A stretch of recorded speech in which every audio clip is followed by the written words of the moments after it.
மனைவி கணவனை தூண்டுகிறாள்.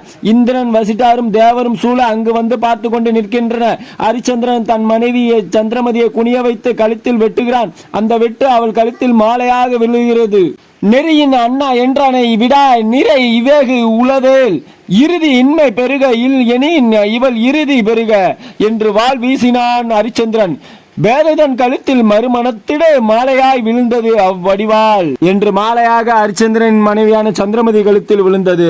இந்த ஹரிச்சந்திரன் நாடகத்திலிருந்து உண்மையானவர்களை உலகம் இனங்கொண்டு வணங்கும். உண்மையை காலத்தால் மூடி மறைக்க முடியாது. என்றேனும் ஒரு நாள் உண்மை வெளிவந்தே தீரும். வாய்மையே வெல்லும். இதில் மாற்று கருத்து கிடையாது. உண்மைக்கு ஒளியுண்டு. உண்மையின் ஒளி இருளை அகற்றும் ஆற்றல் பெற்றது. உண்மையானவர்கள் உண்மையின் ஒளி வெளிச்சத்தில் தடுமாற்றம் ஏதுமின்றி சிறப்பாக வாழ்கின்றனர். உண்மை புனிதமானது. இனிமையும் அன்பும் நட்பும் அறிவும் அதற்கு சொந்தமானது. மகிழ்ச்சியும் வெற்றியும் உறவு கொண்டாடும் உண்மையே.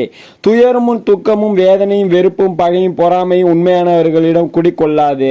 உண்மை உள்ளவர்களிடம் உறுதியும் இருக்கும். உறுதி உள்ளவர்களிடம் உண்மையும் இருக்க வேண்டும். உண்மை உள்ளவர்களிடம் தன்னலம் இருக்காது. வெறுப்பும் சினமும் திமிரும் கர்வமும் அச்சமும் இருக்காது. அவை எல்லாம் குறுக்கு வழியில் ஆகாயம் தேடக்கூடிய மிக விரைவில் அழிவை தர வல்லது. உண்மையை உணர்ந்தவர்களே உயர்ந்தவர்கள். உண்மையானவர்களே பலசாலிகள். உண்மையானவர்களே நேர்மையானவர்கள். தன்னலமற்றவர்களே உண்மையானவர்கள். உண்மையானவர்களே உலகம் உத்தமர் என்று புகழ்படும். காந்தியடிகளும் உண்மையை பேசியே வாழ்ந்தவர். அதுபோல் நாமும் உண்மையை பேசியே வாழ்வோம் என்று இத்துடன் முடித்துக் கொள்கிறேன். நன்றி. DDGS சேனல் ஜி கோவிந்தரா எப்ப பார்த்தா யூடியூப் சேனல் பிடிச்சிருந்தவங்க லைக் பண்ணுங்க, ஷேர் பண்ணுங்க, கமெண்ட் பண்ணுங்க.